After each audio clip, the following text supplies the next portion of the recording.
Dramily.com, unlimited drama series. The coffee was still hot when Erica announced she was leaving me for 2 weeks. Not in those exact words, of course. She called it a business trip with her boss, Daniel Patterson, to some corporate retreat up north. But the way she avoided my eyes while packing that new red dress I'd never seen before told me everything I needed to know about the nature of this business. "It's a big opportunity, Jake," she said, folding silk lingerie into her suitcase with the care of someone preparing for a wedding night. "Daniel thinks I'm ready for the regional manager position. This retreat could change everything for us." Us, right. I watched her pack from our bedroom doorway, my mechanic's hands wrapped around a coffee mug that read, "World's Best Dad," a Father's Day gift from our daughter Emma before she went off to college. The irony wasn't lost on me. 2 weeks seems like a long time for a business retreat, I said, keeping my voice level. 22 years of marriage had taught me when to push and when to let things slide. This felt like a sliding moment, even though every instinct screamed otherwise. Erica finally looked at me, her green eyes flashing with that mixture of guilt and defiance I'd seen more often lately. "It's not just a retreat, Jake. There are client meetings, strategy sessions, team-building exercises. Daniel says the company is investing heavily in this program," Daniel says. Everything was Daniel says these days. Daniel Patterson, Vice President of Sales at Morrison Industries, where my wife had worked her way up from administrative assistant to senior sales manager over the past 8 years. 42 years old, divorced, drives a BMW, and apparently thinks my wife is ready for bigger things. "When do you leave?" I asked. "This afternoon. The flight's at 3. She zipped up the suitcase with a sharp sound that seemed to cut through the morning air. "I'll call you every night, I promise. And Jake," she walked over and kissed my cheek, her perfume, a new scent I didn't recognize, lingering between us. "Try not to worry. This is good for our future." Our future. I nodded and smiled, playing the part of the supportive husband while my gut twisted with certainty that our future was about to become very different than what she had in mind. After she left, I stood in our empty house in suburban Millbrook, listening to the tick of the grandfather clock her mother had given us for our 10th anniversary. The silence felt heavy, loaded with all the things we hadn't said to each other over the past few months. The late nights at the office, the business dinners, the way she'd started dressing differently, carrying herself differently, like she was auditioning for a role in someone else's life. My phone buzzed, a text from Erica. "Boarding now. Love you." I typed back, "Love you too. Have a safe trip." The lies came so easily now. The next few days passed in a routine that felt both familiar and strange. I opened Jake's auto repair at 7 each morning, worked on engines and transmissions until 6, came home to a house that echoed with emptiness, and waited for Erica's nightly calls. She was good about calling, I'll give her that. Every night at 9 o'clock sharp, her voice would fill the kitchen through my phone's speaker while I ate whatever I'd thrown together for dinner. "How was your day?" she'd ask, and I'd tell her about Mrs. Henderson's Buick that needed a new transmission or Tommy Rodriguez's pickup that was making that grinding noise again. She'd make appropriate sounds of interest, but I could hear the distraction in her voice, like she was only half listening while the other half of her attention was focused on something, or someone else. "How's the retreat going?" I'd ask in return. "Oh, you know how these things are. Lots of meetings, PowerPoint presentations, networking events. Daniel's been really helpful, showing me the ropes with the executive crowd." Daniel again. Always Daniel. On Wednesday night, her call came 20 minutes late. "Sorry, honey," she said, slightly breathless. "The dinner ran longer than expected. You know how these business dinners can be." "Sure," I said, stirring pasta sauce that had gone cold while I waited. "What kind of restaurant?" A pause. Just a beat too long. "Oh, just some steakhouse. Very corporate, very boring. I actually left early because I was so tired." But in the background, I could hear music. Not the generic jazz you'd expect from a corporate steakhouse, but something softer, more intimate. And was that the sound of waves? "Are you near the water?" I asked. Another pause. "Water? No, I think that's just the air conditioning. These old hotel buildings, you know how they are. Listen, I should get some rest. Early morning tomorrow." "Of course. Sleep well. Love you, Jake." Love you too. After she hung up, I sat in the kitchen for a long time, staring at my phone and thinking about the sound of waves. The corporate retreat was supposed to be at some conference center in the mountains. Last time I checked, mountains didn't have waves. Thursday morning brought rain and a nagging feeling in my chest that felt like a combination of heartburn and dread. I was under the hood of a Ford Explorer, trying to diagnose a cooling system problem, when my phone rang. Jake's Auto Repair. Jake, it's me. Erica's voice sounded different, rushed. I just wanted to call quick before my next meeting. I glanced at the clock on the garage wall. 11:30 in the morning. Everything okay? Yes, fine. Great, actually. Daniel thinks I'm really impressing the other executives. He says I have exactly the kind of forward-thinking approach they're looking for in the regional position. That's great, honey. You've worked hard for this. I have, haven't I? There was something in her voice, a kind of breathless excitement that I hadn't heard in years. Not since the early days of our marriage, when everything felt possible and the future stretched out before us like an open road. Jake, I think this trip might really change things for us. I hope so. I have to run. Another strategy session. I'll call you tonight, okay? Okay. I love you. Love you too. But she'd already hung up. I spent the rest of the day with my hands deep in engine grease and my mind churning through possibilities I didn't want to consider. When I got home that evening, I found myself walking through our house like a detective, looking for clues I'd missed before. In our bedroom, I opened Erica's jewelry box. Her wedding ring was missing, of course. She always wore it. But her grandmother's pearl earrings, the ones she only wore for special occasions, were gone too. So was the gold bracelet I'd given her for our anniversary last year. In the bathroom, her good perfume was missing. The expensive stuff she saved for important events. In the closet, I found empty hangers where her best dresses used to hang. Not just business attire, but the kind of dresses she wore when we went out for romantic dinners, back when we still had romantic dinners. My phone rang at 9:15. Hi, honey. Erica's voice was warm, relaxed, happy. Sorry I'm a little late. We had this amazing dinner at a restaurant right on the lake. The sunset was incredible. The lake. Not the mountains where the corporate retreat was supposedly taking place. Sounds beautiful, I said. It really was. Daniel knows all the best places up here. He's been such a wonderful guide. I bet he has. If she heard the edge in my voice, she didn't acknowledge it. How was your day? Fine. Fixed Mrs. Henderson's Buick. Started on the Rodriguez pickup. That's nice. Listen, I'm exhausted. This whole week has been so intense. So much information to absorb. I think I'm going to turn in early tonight. Sure, get some rest. I will. Love you, Jake. Love you too, Erica. After she hung up, I poured myself 3 fingers of whiskey and sat on our back porch, looking out at the small yard we'd tended together for 15 years. The garden where she'd planted roses, the deck where we'd hosted barbecues for friends and neighbors, the swing set we'd put up when Emma was little, now rusted and unused. Everything looked the same, but it all felt different now, like I was seeing it through new eyes, or maybe seeing it clearly for the first time in months. The rain had stopped, and the night air was cool and clean. Somewhere in the distance, a dog barked. A car drove by, its headlights sweeping across our front windows. I finished my whiskey and went inside, locking the door behind me. Tomorrow was Friday.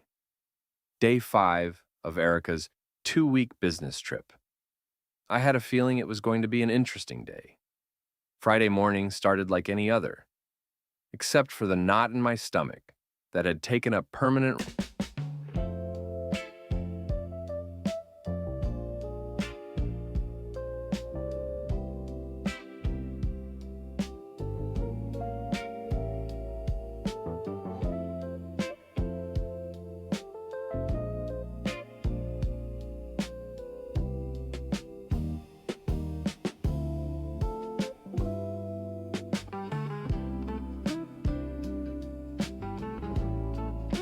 residence since Erica left. I was getting ready for work, grabbing my coffee and keys, when I noticed her iPad sitting on the kitchen counter. She'd forgotten it. In all her careful packing, all her preparation for this business trip, She'd left behind the device she used for everything: reading, email, video calls with Emma at college. It seemed like an odd thing to forget for someone going to a corporate retreat where she'd presumably need to stay connected. I stared at the iPad for a long moment, my coffee growing cold in my hand. The smart thing would be to leave it alone, call her and let her know she'd forgotten it. The trusting husband thing to do. But I wasn't feeling particularly trusting. I picked up the device and pressed the home button. No passcode, she'd never bothered with one since we were married, said she had nothing to hide from me. The irony of that thought made my chest tight. The screen lit up, showing her usual wallpaper, a photo of the three of us from Emma's high school graduation 2 years ago. We looked happy. We looked like a family. I almost put it down then. Almost. Instead, I opened her Messages app. The conversations were synced with her phone, showing everything from the past week. Most of it was mundane: texts with Emma about college, messages with her sister about their mother's birthday next month, work-related communications with colleagues. And then I saw the thread with Daniel Patterson. My hands were shaking as I opened it. The messages went back weeks, months even. What started as work-related communications had gradually shifted into something else entirely. Something that made my stomach drop and my vision blur around the edges. Can't wait for our trip. Finally, 2 weeks, where we don't have to hide. I've been dreaming about waking up next to you every morning. Booked the couple's suite at Lakeside Resort, the one with the private hot tub we talked about. Jake suspects nothing. He's so wrapped up in his little garage, I could disappear for a month and he'd barely notice. That last one hit like a punch to the gut. Not just because of the betrayal, but because part of me wondered if she was right. Had I been that oblivious? That absent from my own marriage? I kept reading, my coffee growing cold, my hands growing steadier, as shock gave way to something else. Something colder and more focused. Brought the red dress you like, and the black lingerie. Can't believe we have to wait until Sunday to be alone. These business dinner excuses are getting harder to maintain. Don't worry. After this trip, we'll figure out how to be together for real. I'm ready to leave him. Ready to leave him. Ready to leave me. I screenshotted everything. Every message, every photo she'd sent him, every plan they'd made for their romantic getaway, disguised as a business retreat. My phone's camera roll filled with evidence of my wife's affair, each image a nail in the coffin of our 22-year marriage. When I was done, I set the iPad back exactly where I'd found it and walked out to my truck. I sat in the driveway for 10 minutes, engine running, trying to process what I'd just learned. Erica wasn't at a corporate retreat. She was at Lakeside Resort, 4 hours north of here, playing house with her boss in a couple's suite with a private hot tub. She'd lied about everything: the location, the purpose of the trip, even the other people who were supposedly there. My phone rang, Erica's name on the screen, her smiling face from last Christmas looking up at me. "Hi, honey," I answered, surprised by how normal my voice sounded. "Good morning. I just wanted to hear your voice before my first session today. How are you?" "I'm fine, just heading to the shop. How's the mountain air up there?" A pause. "Oh, it's crisp. Really beautiful. You'd love it." "I'm sure I would. What's on the agenda today?" "More meetings, team building exercises. Daniel's really pushing us to think outside the box, you know? Challenge our assumptions about what's possible." Challenge our assumptions, right. "Sounds intense," I said. "It is, but in a good way. I feel like I'm really growing, you know? Becoming the person I'm meant to be." The person she was meant to be. Apparently that person was someone who lied to her husband while planning to leave him for her boss. "That's wonderful, honey. I want you to become whoever you're meant to be. You're so supportive, Jake. I'm lucky to have you. Lucky to have me." The woman who was planning to leave me felt lucky to have me. "I love you, Erica. I love you too. I'll call you tonight, okay? I'll be here." After she hung up, I sat in my truck for another few minutes, watching our house. The house we'd bought together, painted together, filled with memories and dreams and plans for the future. Plans that apparently only one of us still believed in. Then I put the truck in gear and drove to work, my mind already moving from shock and hurt to something else entirely, something that felt like the beginning of a plan. If Erica wanted to challenge assumptions about what was possible, I was happy to help her with that. The question was, what was I willing to do about it? By the time I reached the shop, I knew the answer. Saturday passed in a blur of routine work and careful planning. I spent the morning replacing brake pads on a Honda Civic and the afternoon researching Lakeside Resort online. 5-star accommodations, couples packages, romantic dinners overlooking the water. Everything Erica had described in her messages to Daniel, and nothing like the corporate retreat she'd described to me. The resort's website showed photos of elegant suites with lake views, private balconies, and, yes, hot tubs. The couple's package included champagne service, spa. He texted at 2 a.m. Leave the door unlocked. You left our door unlocked for him? Once it was Watch more on Grammarly.com. treatments, and reservations at their award-winning restaurant. The kind of romantic getaway Erica and I used to take in the early years of our marriage, before mortgages and careers and the slow drift of familiarity had settled over us like dust. I closed my laptop and poured myself a beer, sitting on the back porch as the sun set behind the trees. Tomorrow was Sunday, day 8 of her trip. According to the messages I'd seen, they were planning something special for their last few days together. A celebration of their new beginning. I had a different kind of celebration in mind. Sunday morning, I was on the road by 6 a.m., 4 hours to Lakeside Resort, according to my GPS. I'd told my assistant manager, Pete, that I was taking a personal day, family emergency, needed to drive upstate. Not entirely a lie, depending on how you defined family emergency. The drive gave me time to think, to plan, to let the reality of the situation settle in my bones. Erica was leaving me. Not just for the weekend, not just for a fling, but permanently. She was ready to leave him, leave me, for a new life with Daniel Patterson. 22 years of marriage, 22 years of shared dreams, shared struggles, shared hopes for the future. Emma's first steps, her first day of school, her graduation. The miscarriage we'd weathered together when Emma was 5. The year I'd almost lost the shop during the recession, and Erica had worked double shifts to keep us afloat. The night we'd sat up planning our retirement, talking about traveling together, maybe buying a little place by the water. All of it apparently meant less to her than whatever Daniel Patterson was offering. I reached Lakeside Resort at 10:30. The place was everything the website had promised: elegant, romantic, expensive. The kind of place where corporate executives took their mistresses, not their employees, to business retreats. I parked in the visitor lot and walked into the lobby, trying to look like I belonged. The desk clerk, a young woman with a professional smile, greeted me warmly. "Good morning. How can I help you?" "I'm supposed to meet some colleagues for brunch," I said. "Daniel Patterson's party? I think they're staying in one of the suites." Her fingers flew over the keyboard. "Oh yes, Mr. Patterson. He and his wife are in the Sunset Suite. Beautiful choice. The restaurant is just through those doors, and I believe they have a reservation for 11. His wife. They were registered as husband and wife. Perfect, thank you.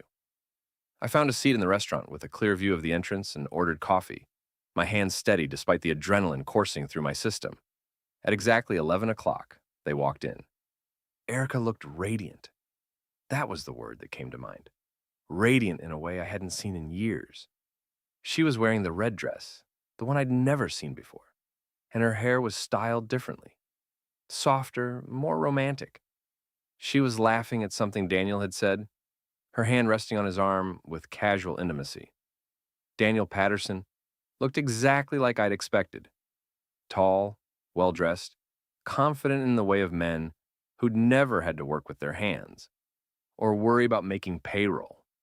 He guided Erica to a corner table with a perfect view of the lake, his hand on the small of her back, and a gesture that spoke of ownership, of possession. I watched them order champagne, watched Daniel feed Erica strawberries from his plate, watched her lean across the table to whisper something in his ear that made him laugh and reach for her hand. They looked like honeymooners. They looked happy. I took photos with my phone, careful to stay hidden behind my menu. Wide shots showing them together, Close-ups of their intertwined hands, Daniel kissing Erica's cheek while she smiled with her eyes closed. Evidence that this was no business meeting, no corporate retreat. After an hour, they left the restaurant, Daniel's arm around Erica's waist. I waited 5 minutes, then followed them outside. They were walking toward the lake, taking what looked like a romantic stroll along the water's edge. I got back in my truck and drove home, my mind already moving to the next phase of the plan. Because now I had proof. Now I had evidence of exactly what kind of business trip my wife was really on. And more importantly, I had an idea of how to make sure there were consequences for both of them. The drive home passed quickly, my thoughts focused and clear for the first time in days. By the time I pulled into my driveway, I knew exactly what I was going to do. Erica called at 9 that night, right on schedule. "Hi, honey, how was your day?" "Quiet," I said. "Worked on some projects around the house." "How was yours?" "Wonderful. We had this amazing brunch at the resort restaurant. The hotel restaurant. The food was incredible, and the view of the lake was just breathtaking. The lake she'd told me was air conditioning noise. The restaurant where she'd been holding hands with Daniel Patterson while registered as his wife. Sounds romantic, I said. It was. It was beautiful. Very inspiring. Sometimes a change of scenery really helps you see things clearly, you know? I know exactly what you mean. Jake, there's something I want to talk to you about when I get home. About us, about our future. I've been doing a lot of thinking up here. I'm sure you have. I think we need to have an honest conversation about where we are, about what we both want. An honest conversation. From the woman who'd been lying to me for months. I look forward to it, I said. I've been doing some thinking too. Good, that's good. I love you, Jake. I love you too, Erica. After she hung up, I sat down at my computer and began typing. An email to Morrison Industries corporate headquarters, specifically to their Human Resources Department and Internal Audit Division. I kept it simple, professional, and devastating. To whom it may concern, I have reason to believe that employees Daniel Patterson and Erica Morrison are misusing company funds for personal travel. I have documentation showing that what was reported as a corporate retreat is actually a romantic getaway at Lakeside Resort, with all expenses being charged to the company. Please find attached photographic evidence and expense report documentation. I believe this warrants immediate investigation. I attached the photos I'd taken, the screenshots of their messages, and copies of the expense reports I'd found in Erica's home office. Reports that showed thousands of dollars in business expenses that were clearly personal in nature. Then I created an anonymous email account and sent it all to Morrison Industries' corporate office. The email went out at 11:47 p.m. on Sunday night. Tomorrow was Monday, day 9 of Erica's 2-week business trip. I had a feeling it was going to be a very interesting day. I was drinking coffee and reading the morning news when my phone rang at 6:23 a.m. Unknown number, but something told me to answer it. Hello? Is this Jake Morrison? The voice was male, panicked, cracking with stress. Who's asking? This is Daniel Patterson, your wife's boss. You need to tell Erica to get to the lobby now. Corporate security is here. They're asking about her, about you. I set down my coffee cup very carefully. Corporate security? They're saying you reported us for fraud, misuse of company funds. They have photos, Jake. Photos of us at the restaurant. They know about the suite, the expenses, everything. His voice was getting higher, more desperate. This will ruin both our careers. Please, you have to call them off. I didn't do anything wrong, Daniel. You did. Maybe you should have thought about the consequences before you decided to steal from your company. Steal? We weren't stealing. You were just what? Using company money to pay for your affair with my wife? That's called fraud, Daniel. And adultery. And a whole bunch of other things that are about to make your life very complicated. I hung up. The phone rang again immediately. This time it was Erica. Jake! Her voice was high, panicked, nothing like the confident woman who'd been calling me every night. What did you do? I exposed your business trip for what it really was. You don't understand? I understand perfectly. You've been lying to me for months. You and Daniel have been using company money to fund your affair. You were planning to leave me. Did I miss anything? Silence on the other end. Then, quietly, how did you know? You left your iPad behind. All those romantic messages between you and Daniel were right there, synced from your phone. The couple's suite, the private hot tub, the plans to finally be together. You really should be more careful with your devices. Jake, please, you're destroying my life. I'm not destroying anything, Erica. I'm just making sure there are consequences for your choices. You destroyed our marriage. You destroyed 22 years of trust and commitment. All I did was document it and send it to the appropriate people. The appropriate people? Your company's HR department and internal audit division. Turns out, they take a very dim view of executives using corporate funds for personal romantic getaways. I could hear voices in the background, official-sounding voices asking questions. Security guards, probably. Maybe police. They're saying there could be criminal charges, she whispered. That's between you and the law, Erica. You made your choices. Now, you get to live with the consequences. An hour later, Daniel called back. His voice was broken, defeated. Corporate is pressing charges. We're both fired. They're talking about a lawsuit to recover the funds. Why did you do this to us? I didn't do anything to you, Daniel. I saw you at the restaurant yesterday. I saw you feeding strawberries to my wife, while you were both registered as husband and wife in a suite paid for by your company. I decided that kind of behavior needed consequences. You were there. You saw us? I saw everything. The hand-holding, the champagne, the way she looked at you. 22 years of marriage, and she never looked at me the way she looked at you yesterday. Jake, save it. You wanted my wife? Congratulations. Now you can figure out how to support her without your executive salary. Good luck with that. I hung up and poured myself another cup of coffee. The morning was turning out to be very educational. At 10:15, Erica called from what sounded like a police station. They're charging me with embezzlement, she said, her voice small and scared. Jake, I need you to... You need me to what? Bail you out? Hire you a lawyer? Pretend this never happened? I need you to help me. I'm your wife. You were my wife. Now you're Daniel Patterson's problem. Except Daniel Patterson doesn't have a job anymore. So I'm not sure how much help he's going to be. What about us? What about our marriage? I laughed, and even I was surprised by how bitter it sounded. There is no us, Erica. There is no marriage. You made that decision when you started planning your new life with Daniel. I'm just making it official. You can't mean that. I've already contacted a lawyer. Divorce papers will be filed this afternoon. Adultery and fraud are excellent grounds for divorce in this state. You won't be getting much in the settlement. Jake, please, I made a mistake. A mistake is forgetting to pick up milk at the store. This was a choice, a series of choices made over months to betray everything we built together. And now you get to live with the consequences of those choices. The line went quiet except for the sound of her crying. I'm sorry, she whispered finally. I'm sure you are. Sorry you got caught. I hung up and turned off my phone. I had work to do. The next few days passed in a whirlwind of lawyers, paperwork, and phone calls. Morrison Industries moved fast when it came to protecting their reputation and recovering their money. By Wednesday, the story had made the local business news. Corporate executives charged with fraud in romantic getaway scheme.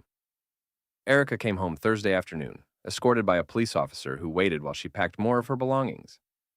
I'd changed the locks on Tuesday, so she had to ring the doorbell of her own house like a stranger.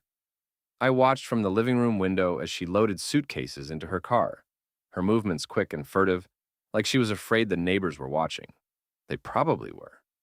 Word travels fast in a small town, especially when it involves fraud charges and affairs. She tried to ring the doorbell when she was done, but I didn't answer. We'd said everything we needed to say to each other. The lawyers could handle the rest. My daughter Emma called that evening from college. Dad, I saw the news online. Is it true? About Mom and her boss? I'd been dreading this conversation. It's true, sweetheart. I can't believe it. Mom always seemed so... you guys have been married forever. 22 years. But sometimes forever isn't as long as you think it's going to be. Are you okay? Was I okay? That was a complicated question.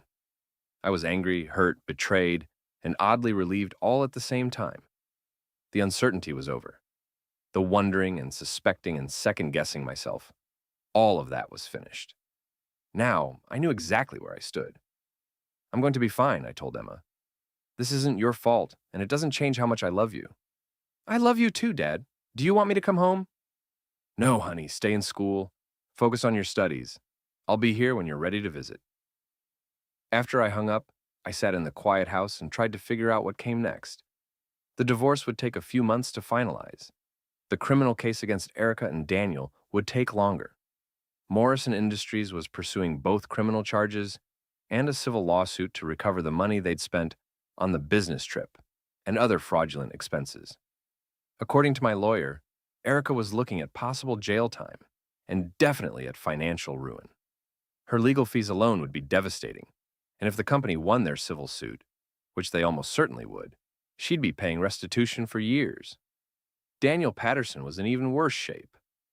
As the senior executive, he was facing more serious charges and a larger share of the financial liability. His wife had already filed for divorce and was reportedly seeking a significant portion of his assets before the civil suit could claim them. The 2-week romantic getaway that was supposed to be the beginning of their new life together had instead become